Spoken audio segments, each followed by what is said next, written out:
Hello friends, welcome to my channel GS can. आज मैं आपके लिए नई स्टोरी लेकर आया हूँ। स्टोरी का टाइटल है इम्पोर्टेंस ऑफ टाइम। हमारी ज़िंदगी में समय की क्या वैल्यू है, क्या महत्व है, क्योंकि ये एक बार जो समय चला जाता है वो वापस नहीं आता और समय किसी के लिए कभी भी रुकता नहीं है। तो इसलिए हमें समय का सदुपयोग करना चाहिए। अगर आप मेरे चैनल पर फर्स्ट टाइम आए हो तो मेरे चैनल को सब्सक्राइब कर दीजिएगा और साथ में बेल आइकन को दबा दीजिएगा ताकि आने वाली स्टोरी का नोटिफिकेशन आपको मिल सके। तो अब हम स्टोरी के लिए आगे बढ़ते हैं। कहते हैं कि जो समय बीत गया वो कभी वापस नहीं आता, और यही छोटी सी बात हमें हमेशा ये याद दिलाती है कि हमें आज के समय का किस प्रकार सदुपयोग करना है ताकि भविष्य में हम कभी भी बीते समय को लेकर परेशान ना हो। हर किसी को समय के महत्व को समझना बहुत ज़रूरी है। हम इस दुनिया में कब तक हैं ये कोई नहीं जानता, लेकिन जब तक हैं उस समय तक हमें सदुपयोग करना है। हम लोग अच्छी तरह से जानते हैं, लेकिन फिर भी हम अपने लिमिटेड टाइम का वेस्ट करते हैं और अपनी ज़रूरी कामों को हमेशा कल पर टाल देते हैं। आज की ये छोटी सी कहानी आपको बहुत बड़ा लेसन देगी।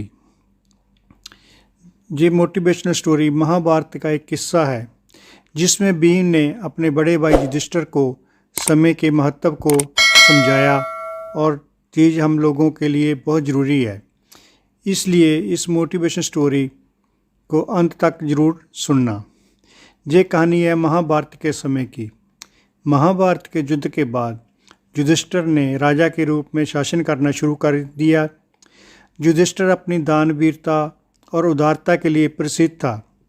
जो कोई भी दान पाने की इच्छा से युधिष्ठिर के पास आता, वह कभी खाली हाथ नहीं लौटता था।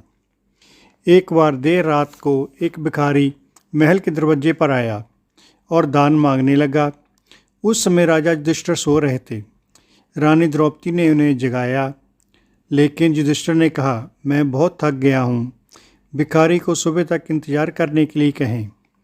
कल सुबह उठने के बाद मैं उसे उसके वजन के बराबर सोने के सिक्के दूंगा। द्रौपदी ने ये बात भीम को बताई। भीम ने जब ये बात सुनी तो वह तेजी से उस बड़ी घंटी के पास गया जो महल की छत पर थी, और वो घंटी सिर्फ तब बजाई जाती थी जब राजा युधिष्ठिर कोई बड़ा युद्ध जीतकर वापस आते थे। भीम बिना रुके उस घंटी को ज़ोर ज़ोर से बजाने लगा। घंटी की आवाज़ सुनकर हर किसी को लगा कि राजा युधिष्ठिर किसी महान युद्ध को जीतकर वापस आए हैं, और ये देखने के लिए सभी पांडव और राज्य के लोग वहाँ एकत्रित हो गए। काफ़ी देर तक घंटी बजती रही। अंत में राजा युधिष्ठिर को भी उठना पड़ा। गुस्से में उन्होंने भीम से पूछा, तुम इतनी रात को घंटी क्यों बजा रहे हो? भीम ने निम्रतापूर्वक उत्तर दिया, ऐसा इसलिए है क्योंकि आज आपने बहुत बड़ी जीत हासिल कर ली है। ये सुनकर राजा युधिष्ठिर चौंक गए और पूछा, ये तुम क्या कह रहे हो?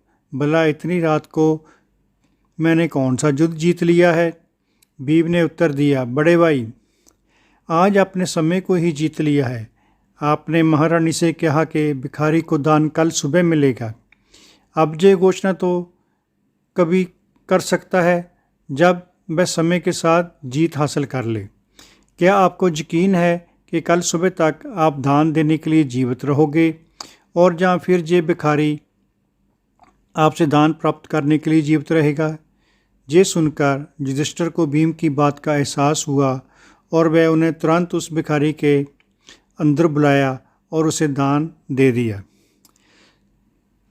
जनता की आने वाले कल में क्या होगा, इसलिए जो काम आज और अभी कर सकते हैं उसे कभी आने वाले कल के लिए बचा के ना रखें, क्योंकि कल कभी नहीं आता। हमारी ज़िंदगी हमारे आज से ही चलती है।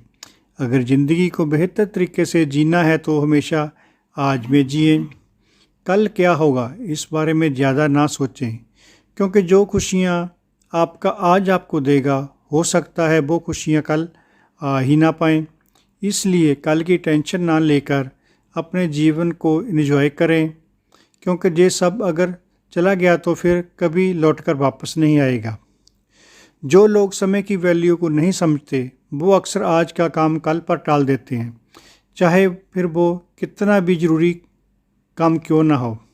ऐसे लोग खुद का समय तो बर्बाद करते ही हैं और साथ ही वो दूसरों का समय भी बर्बाद कर देते हैं। कोई भी काम चाहे बहुत ज़रूरी हो या ना हो, लेकिन अगर आप आज कर सकते हो तो उसे कभी कल पर ना टालें। काम की टालने की आदत कई बार हमारे लिए और साथ में दूसरों के लिए भी मुसीबत बन जाती है। इसलिए हमें समय का सदुपयोग करना चाहिए। हम सभी के लिए ये बहुत ज़रूरी है। बर्बाद हुआ समय कभी लौटकर वापस नहीं आता। जो भी काम है हमें आज का काम आज पर ही करना चाहिए, कल पर कभी भी नहीं छोड़ना चाहिए। तो दोस्तों, आपको ये कहानी कैसी लगी कमेंट करके ज़रूर बताना और चैनल को सब्सक्राइब भी कर देना ताकि आने वाली कहानी का नोटिफिकेशन आपको मिल सके। Thank you.